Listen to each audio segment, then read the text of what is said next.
All right, guys, so we're back. It's been a little bit. We've been rained out of test and tune 3 times, and we've missed a test and tune while we were waiting for parts to fix the T5. We had a little issue over Memorial Day weekend cruising around, so I'll throw in a little bit of video fixing the T5. After the dyno, we took some jet out of the carb since it was running so rich, and I shimmed up the clutch, did a little work on the clutch cable. Then we head out. We finally got to a test and tune where we stunk the joint up. Nothing impressive there, but we'll go over the time slips. Then when we got home, we found a little carb issue that may have been contributing to some of the issues, but here's the update on the T5. All right, guys, so we're back in the garage getting ready for the next test and tune. We're gonna pull the trans to shim the clutch, but last weekend, Memorial Day weekend, we were out at Cars and Coffee, and downshift in 3rd gear, we started grinding. So figure while we're gonna shim the clutch, we'll take the trans out. And when we did, found a lot of metal on the drain plug, and we took out 1st gear. So we ordered a gear from G-Force, hoping that'll be here soon. I think the counter shaft's a little loose, so I think I'm gonna shim that up. I don't have any play, but something caused that, and I think it ran trash through the synchros, caused an issue. So the 3rd gear synchro, it's got nothing left to it. You can see there's no gap at all there. This is one of the amp synchros. During the pandemic, the Tremic ones were hard to find, so I have those. Hanlon had the Tremic ones in stock, so we got those. That fits much better on there. We got a nice gap. Also, shift forks were beat up. 1st and 2nd one pretty chunky. 3rd one's really worn, got a good groove in it. So Hanlon didn't have both of these in stock, so I got some new ones from Amp. They have the brass pads on them, so we'll put those on. Got the clutch out. We have the shims on. These are the Ram shim kits. We get 20 thousandths now. Here's the kit. So we got 2 10 thousandths on each one stacked up. So I'm gonna get this all back together and be ready for test and tune. Quick note on the G-Force T5 stuff, if you're ever buying one used, crack it open. All the parts are laser engraved with the GF T5 part number. So this is the 9310 main shaft. All the gears have a part number on them. So that's the GFT 5027. So G-Force T5 part number 027. So if you're ever curious about something on Marketplace, if it's junk or not. Also, the input shaft is a 26 spline. So that's one of the key differences that you can see visually, but everything else, stock case. Crack it open, take a look, find the part numbers. All right, so we're back on the T5. I had to order a shim kit for the cluster support. I didn't have any that fit. I've got it pretty much where I want it now. Much tighter, feels good. I got my shift forks to put in. Finally got the gear from G-Force. So we're gonna slap that in. Got the new synchros for the 4th amp, so we'll throw a fresh one in. Slam this thing back together, throw it in, and get ready for Wednesday. All right, new forks are in. These came from Amp. They came with the brass pads already on them. I'm not crazy about the brass pads. I don't think they fit well. I like the OEM nylon ones the best, but they came with it, so we're gonna run them. Hopefully this transmission just makes it this last season here. Shiny new 1st gear is on. On my G-Force, I bought it used. It did not have billet keys in the 3/4 slider when I got it, so I put them in. These are the ones from Amp with the wings. I like these the best. I've used a couple of them, but the ones from Amp are my personal favorite. The gear train's back where it belongs. 5th gear is back on. We'll shim the input and get it back together. Getting ready to close it up. We've got our new 1st gear, new 3rd gear and 4th gear synchros, and new shift forks. Ready to go. All right, T5 is shimmed, sealed, torqued, all back together. Should be ready to go. All right, the clutch is in and torqued, and you can see the 20 thousandth shim there. Give that a try. All right, the trans is in. Got to do the drive shaft and exhaust. This weighs 14 pounds with the 1350 U-joints and the Sonex yoke. And the X-pipe that looks so awesome is 9 pounds with the 4 V-bands.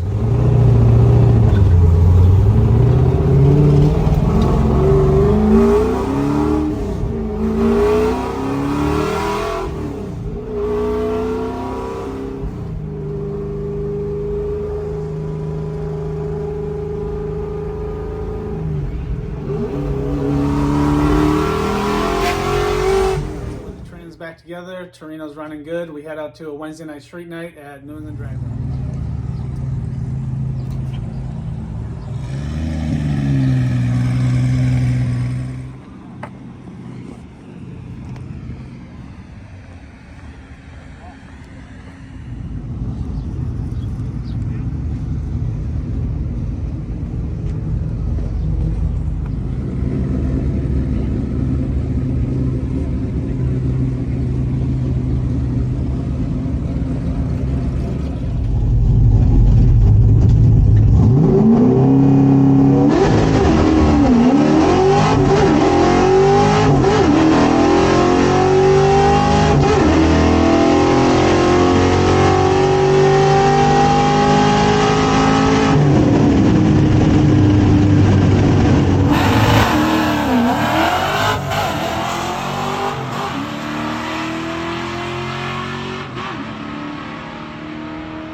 First pass, we launched at 6,300 just to see how the clutch was going to feel with the shim. Shift light, I just brought it down to 6,300 where it made power on the dyno, and just to see what it would run, shifting it a little lower. And first pass, we actually spun the tires, which I was kind of happy with instead of bogging. And it went a 166. I figured I could work with that. I can adjust tire pressures. 753 in the eighth, 1118, 115 mile per hour. So it wasn't bad for a first pass, and to see how it went.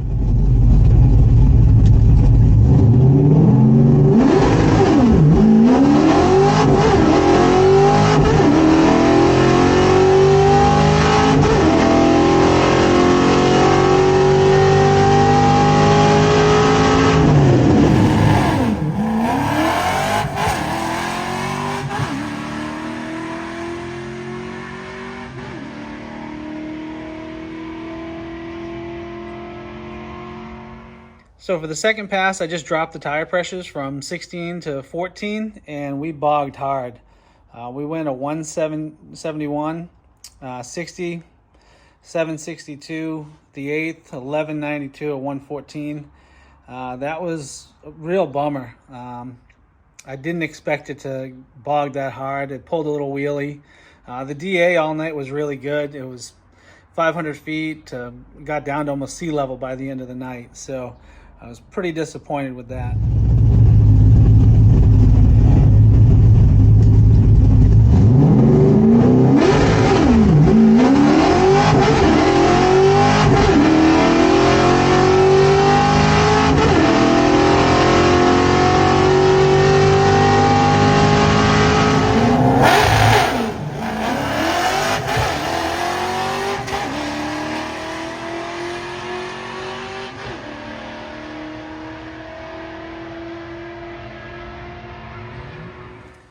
Third pass, we put a little air back in the tires, kind of meet in the middle, 15 and a half, and we turned the two-step up to 6,500, and it still bogged. We went 171, 764, 1193 at 114. Here's the fourth pass. I didn't put any video of this pass, but I put the tires back up to 16, put the two-step back up to 66. We're back in the 1.6s, so 168, but the car went hard right straight to the wall, and I just aborted it and got out of it.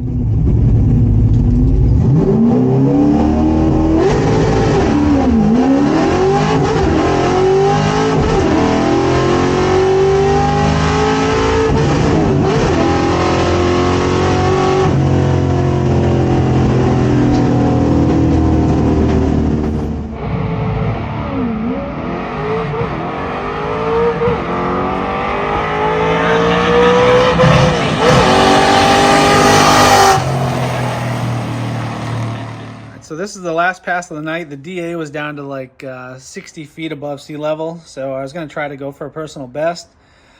Turned up the shift light, turned up the two-step, I think 6,500, and 170 on the 60, so that was just complete junk. And then I missed fourth and just got out of it. So, but it wasn't going to be impressive anyways. The 8th was down. For personal best, we need to be around a 730. So everything was just kind of junk. All right, so those are the time slips, nothing impressive there. When I got home, I started going over the car, checking the plugs, checking the throttle linkage to see if it was wide open. the car just didn't seem like it pulled hard like it had previously. One thing I did when I got back from the dyno was I took some jet out of it and I added some squirter, because on the dyno when he went wide open it went really lean. So I added some squirter to the secondaries, and apparently I didn't tighten it down. So I had my son in the car hitting the throttle just to see if it was wide open or too far open, and this is what we found. So we found this. There we go.